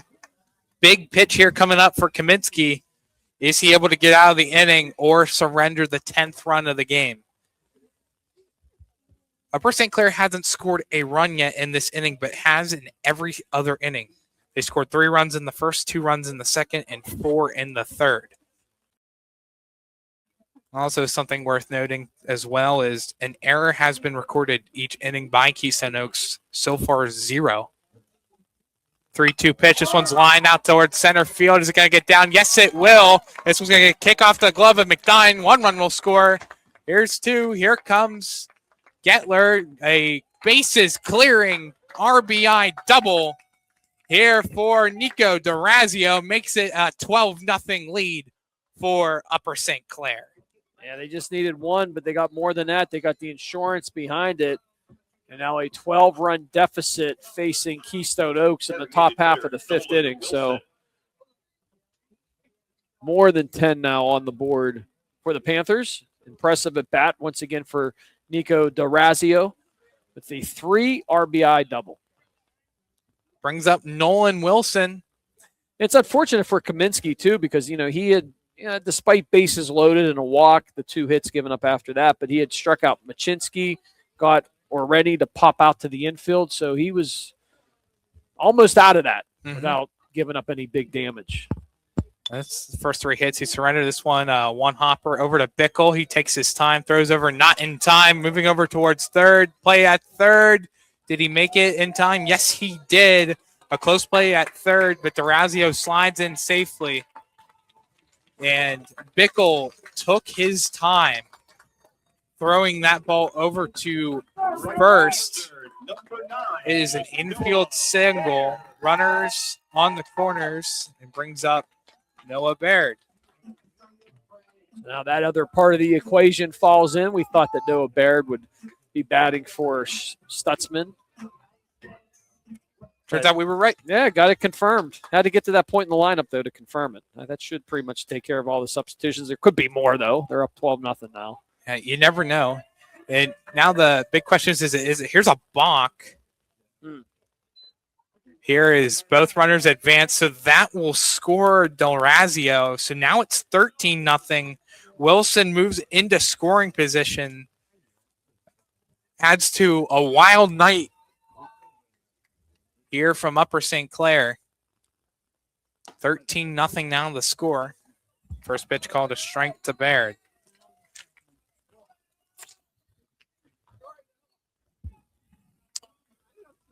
And again, just more insurance runs for Upper St. Clair for the top half of the 5th inning. The way tonight's gone, though, they might not need those. But, yeah, hey, Keystone Oaks, and they're going to look for some momentum in their season. They ran into a tough Panther team here tonight on the road. Lots of baseball left in both of these 2 teams' season, only about halfway through right now. Both teams really starting to get into section play more and more. This is a non-section, non-classification matchup tonight. A little break in both of their schedules, but they'll both get back to section play pretty quickly after tonight. It's 1-2 count to Baird. Baird in his last outing, he had 1 walk, got struck out once and 3 at-bats. Lines this one into the corner. That's down for a base hit. Here comes Wilson rounding third. He will score an RBI single for Noah Baird. Make it now 14-0 Upper St. Clair. And I'm not sure if that's Noah Baird's family in front of us. I'd say probably, because there's 3 or 4 different folks up making a lot of noise here at the stadium, at the field. It feels like a stadium, right, the way it's built. But good moment for the senior Noah Baird, who the brother of Finn Baird, who's also a senior, but Finn Baird in the starting lineup. If you look at Baird on the roster on WPIL, he's listed as a pitcher and a manager. Yeah, he is. You're right. Well, that's a great moment then. You see that sometimes from time to time, Tyler, and good way to still contribute to the team. So what a moment that is, an RBI single for Noah Baird. Great stuff. That's what you like to see. 2-0 is the count to Dom Cortez. here as he is the last batter before we batted the whole way around the batting order. James Gardner on deck. He kicked off the bottom half of the fourth. So it's now a 3-0 count. 47 pitches now pitched by Kaminsky.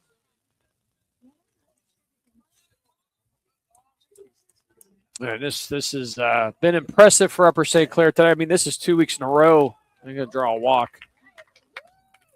Get to that point in a second. And so if we take a look at it now, Gardner led off the inning with a walk, and then Dietrich hit a single, followed by another single by Goettler. Marchinsky struck out looking, and then Arendi flew out. So there was 2 outs right there, and then you have a double by Del Razio, bases clearing double. Then you have Wilson hits a single, Noah Barrett hits a single to score a run, and now Cortez walked to where we're at too. And Cooper Stutzman, another senior, comes in to run. I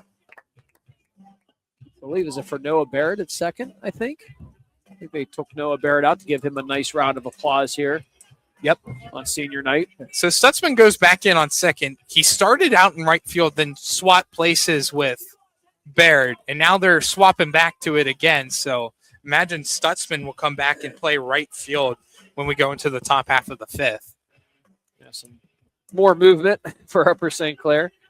First baseman. You got to love the movement here on senior day. Yeah, Jeff Donati working in everyone here. And again, you have that luxury, especially with a 14-0 lead, to be able to do that. But yeah, absolutely. I mean, these are guys that probably have been playing baseball since T-ball here in the Upper St. Clair community, and their final season potentially.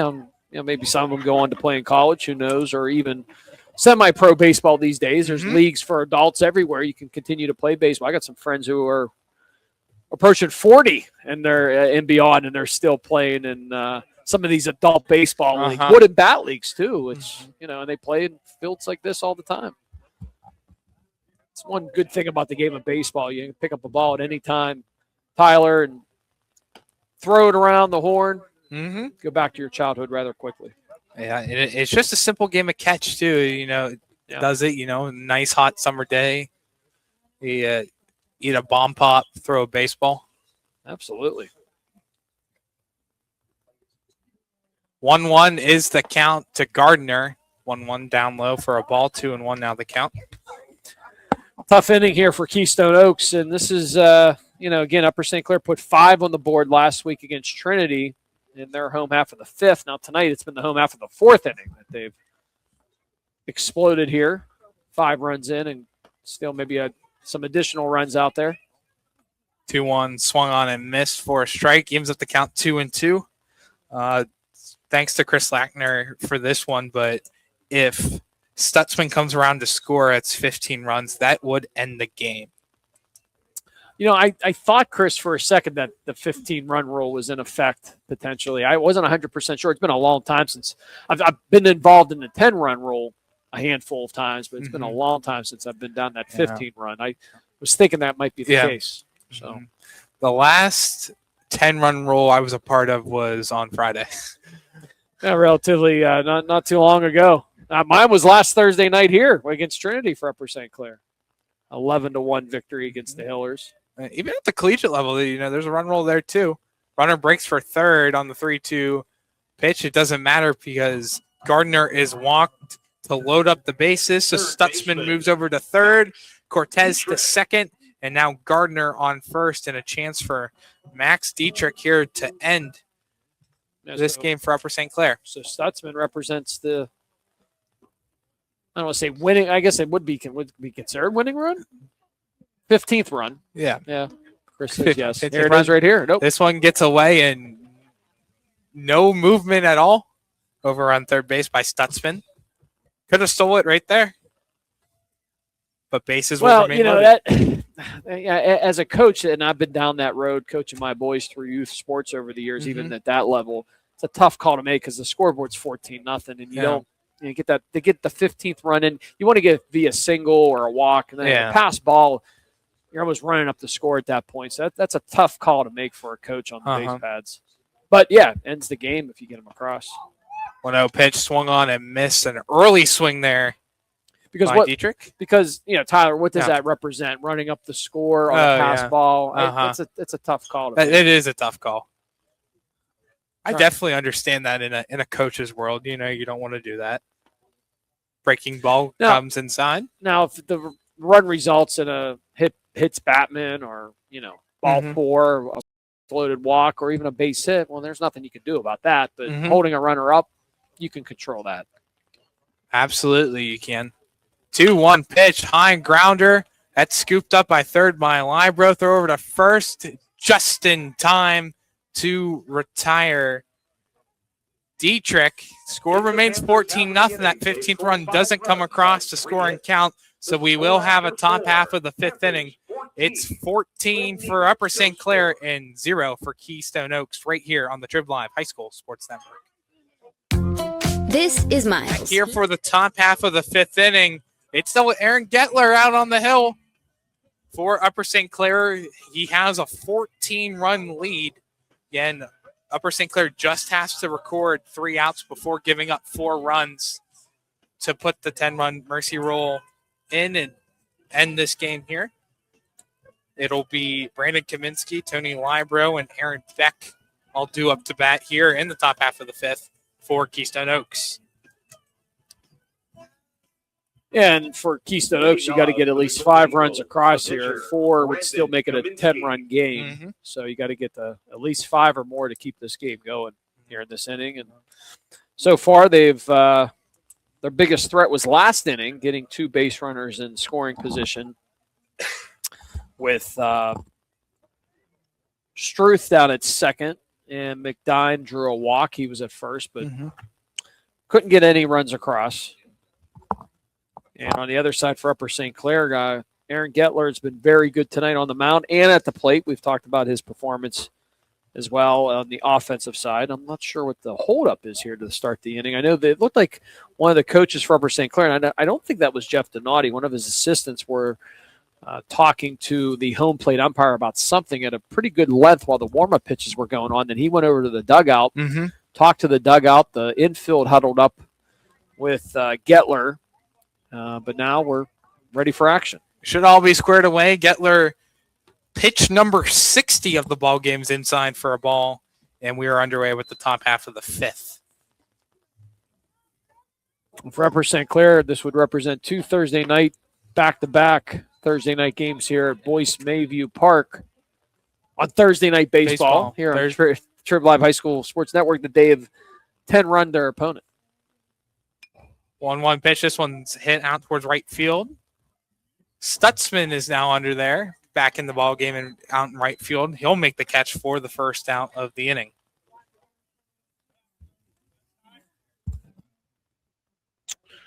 And we just have the 1 hit tonight for Keystone Oaks, right? That was the Jake Struth Yes. hit. Yep, the single, he made it to second, and that's the furthest a base runner has gone. And we got some more curtain calls here from Boyce Mayview Field. See all these changes now as it looks like we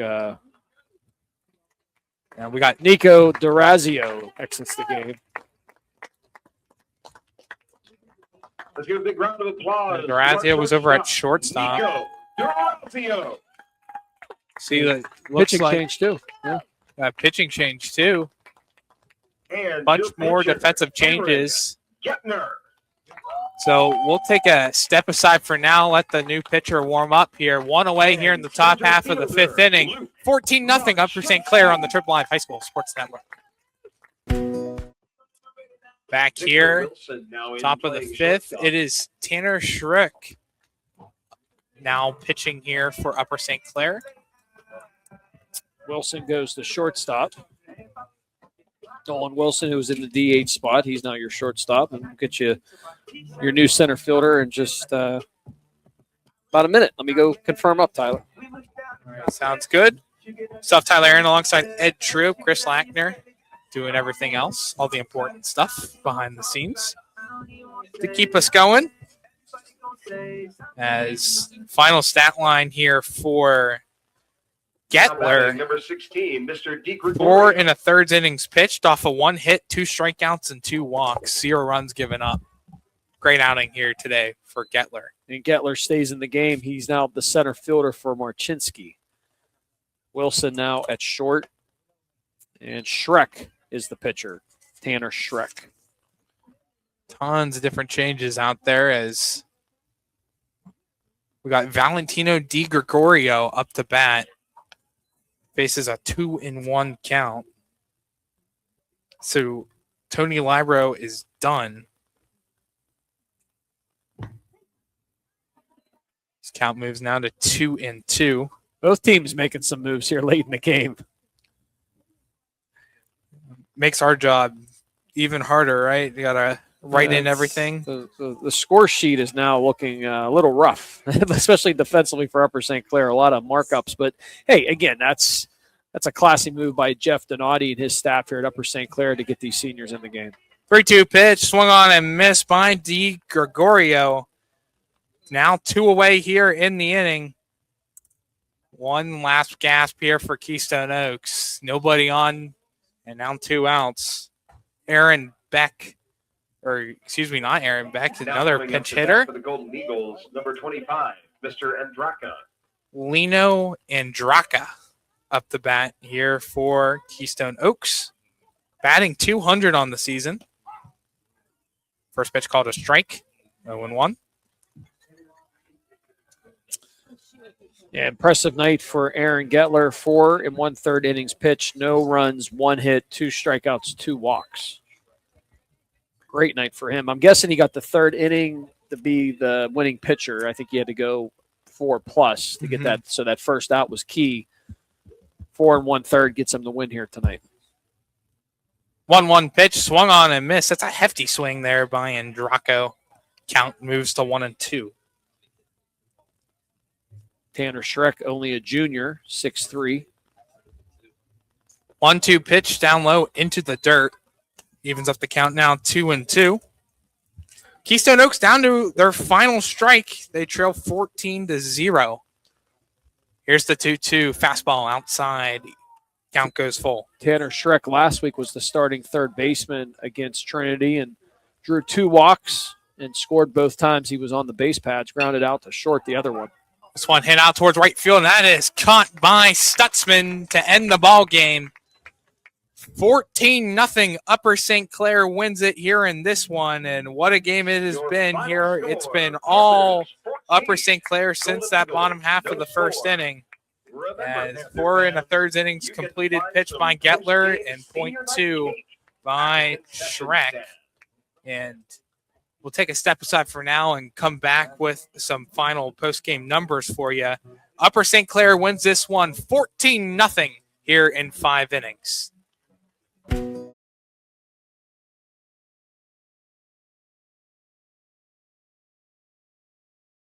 Mayview Park, where tonight Upper St. Clair victorious 14-0 against Keystone Oaks. I am Ed Troop along with Tyler Aaron and Chris Lackner.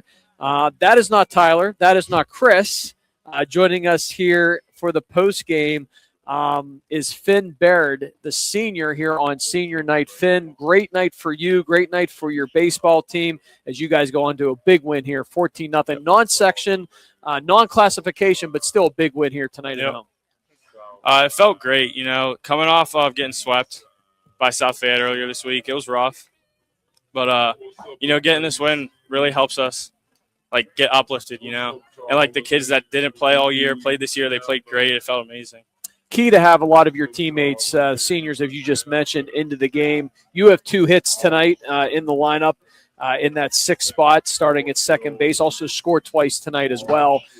Your brother gets into the game. Probably a big moment for you and your family. Was this your family right in front of us? Did you happen to notice? Because they got really loud when your brother came in the game, and boy, did he deliver with a big RBI hit. Yep. I honestly didn't expect it. I was nervous for him. First pitch, he didn't even load. I mean, the hit, he barreled it. It looked good. It was a great hit. We were jumping up and down over here, throwing water everywhere. It felt amazing.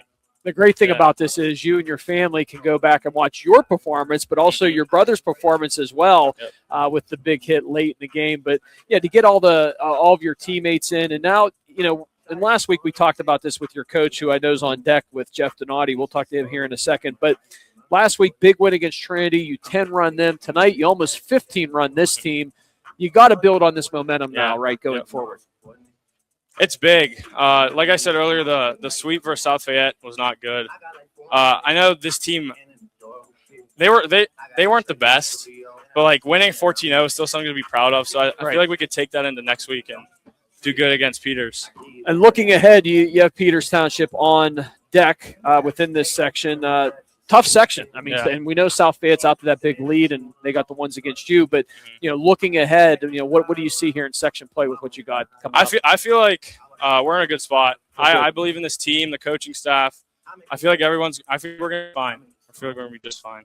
Finn, congratulations to you, and please make sure you tell your brother Noah congrats too. Does that get you anything at home? I mean, is it like a rival? I mean, I have 2 boys at home. They're 3 years apart, but they battle every day. I'm sure you and your brother do too. I mean, yeah, sometimes it's not like an ongoing thing, but like I can pick on them. I'll probably say it's lucky or something. Oh boy! Well, tonight you both have bragging rights on each other because you both had a good night here at the ball yard. So congratulations! Thanks for joining us. Nice to meet you. All right, there he goes. Finn Barrett joining us tonight, the senior here on senior night for Upper St. Clair. A big 14-0 win, and his brother delivers with a big hit too. We welcome here into the broadcast Jeff Donati once again. Coach Donati, congratulations on another I appreciate win. Thursday nights have been good here at the ballpark for you at Boys Mayview. Good when you see me too, apparently. My bald head comes into play and you get big Dawn wins. To stay home. That's right. We'll tell Dawn to stay home, that's for sure. Coach, another big performance here tonight. You just like last week against Trinity, you got good pitching, good starting pitching. Tonight it was in Aaron Goettler's hands. 4 1/3 innings pitched. No runs, 1 hit. That's it. 2 strikeouts and 2 walks. Yeah, he did a great job. He worked fast, kept the ball down. Aaron's a guy for us. It's, it wasn't, hey, let's just throw him out there. He's a guy that we count on during section play, and this was a good opportunity to extend him a little longer, and he did a nice job. You just heard from one of your seniors, Finn Barrett, talking about 2 tough losses versus South Fayette this past week. So tonight, key for your team to get back on track. Yeah, it was. We needed to bounce back. This team is the chemistry is phenomenal. They don't take it and or quit. They're going to keep competing. And everyone's probably written us off and said, "Oh, they're out." Well, we don't think we are, and we're going to show up and we're going to finish. And we've just been unfortunate. We can't get the 1-run games, and out of our 4 section losses, 3 of them by 1 run, and had leads in the 5th and 6th in those games. We just got to figure out how to finish it, and some of that is some of the youth on our teams and stepping up in those times. But, we're hitting the second half now. It's not a sophomore anymore. Yeah, you got the second half of the season underway, that's for sure. Talk about tonight's senior night, special night here tonight for your ball club. You started some seniors tonight that you normally don't start, and at the same time, you gave some seniors the walk-off, recognition that it was much deserved, I'm sure. So, these kids are in my life forever. No matter whether it's football or baseball, I connect with my kids 20 years later. I still talk to. I got a text from a kid in 2000 when I coached Mount Lebanon. He said I'm moving back to town. So my players mean more to me than when they're done. We're going to stay in contact. I check on our kids constantly. So for our seniors who have a great class, do the things the right way in the classroom, I think we're a 3.875 team QPA. They don't cause any problems. And, you kind of want to give back to them. And I gave them the ownership of this game. And, our kids are so unselfish that starters were like, no, I'm out. That's fine. And it's a special group. And all the kids in St. Clair, the ones I have in football, it's just a great community, great kids. And it sure is. Yeah. Noah Baird comes up to the plate, senior. He's listed as a pitcher/manager on the roster here. So talk about that moment, because the family, I believe, was in front of us because they got really loud when he delivered. So he's not a manager. He's a PO for us. But Noah is, he's a great kid every day in practice. We take on field BP. He's out there. And that's the second time he swung a bat the entire year. And I'm just So happy for him. So happy for his family. He's a great kid. He just gives so much effort, and I was happy for Finn that they get that moment together. That Right. They're never going to forget that, and none of our players will. I mean, you saw the excitement of our team, and you try to temper it, and you're like, hey, you don't want to show the other team up, but you also the other end of it. It was a special night for. Special night for the Baird family, special night for your team, the seniors, and a key moment, hopefully, for your season as you move forward. Yeah, it's not heads down here. I mean, the 2 losses to South Fayette hurt, but, we're going to keep playing, and we're not until they tell us we can't play anymore. And, all you want to do is get into the playoffs. That's it. And like I think I told you before, anytime I've been in a WPIAL championship, it's never been as a 1. It's more that we're the last seed in. Right. So I don't worry about seeds. It's just, go and play, win a couple games, and see where it takes you. Coach Jeff Donati, join us. Coach, thank you so much. Thank you guys so much. Hopefully see you again, maybe on a Thursday night. Who knows? Yeah, Seems to be a winning tell formula. Don he's done. That's right. We'll These tell. late nights for him. He's up there in age. No, I'm just kidding.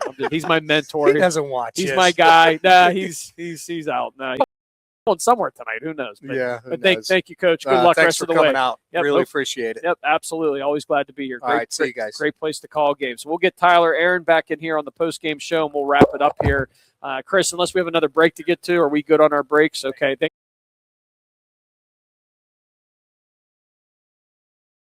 you, Coach. Appreciate it. So we'll bring in Tyler to put the finishing touches on this one. Big win. Good special moment, too. It was great to talk to Finn Baird and talk about his brother Noah Baird, too. I loved his response of, will you give your brother a hard time when he gets home later? He goes, absolutely. That's what brothers do, but I'm sure he's pumped for his brother tonight, and a big night for all these kids. Yeah, it really is. In a game where it's not section play, it's 5A versus 3A to come in, and really it's a night dedicated for the seniors, and it really was in big ways. Every single senior all deserves a player of the game nominee with how well that they've did. But you start out with 3 runs in the first. He scored 2 in the second, 4 in the third, and 5 in the fourth. That's a recipe for success right there, especially when you have Aaron Goettler on the mound who shuts out Keystone Oaks with 4 in the third innings complete, 1 hit, 2 strikeouts, 2 walks. Then Shrek comes in, he pitches 2/3 of an inning, gets 1 strikeout in that. And then Falcone, He gave up 9 runs, 2 hit batters, 6 wild pitches, 4 hits, and then Kaminsky comes in, pitches 1 2/3 of an inning in relief, 7 hits, 2 strikeouts, 2 walks, 5 runs for him throughout that aspect. But every single player for Upper St. Clair, all big contributors in the lineup.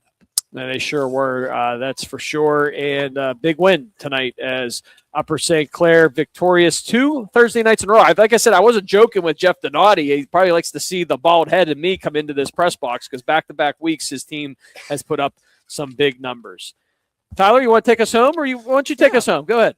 Yeah, so a game that lasted 1 hour and 51 minutes, 0 runs, 1 hit, 4 errors, and 3 men left on base for Keystone Oaks. On the other side for Upper St. Clair, 14 runs, 11 hits, 0 errors, left on base here for Upper St. Clair. Up next for them, both teams return back into action in section play. Peters Township due on the schedule for Upper St. Clair on April 20th. Same day for Keystone Oaks, they will host Brownsville at 4 p.m. But that'll do it for myself, Tyler Aaron, alongside Ed Troop, Chris Lackner behind the scenes. Upper St. Clair victorious here tonight, 14-0. You've been watching and listening on the Trib Live High School Sports Network. Have a great night, everyone.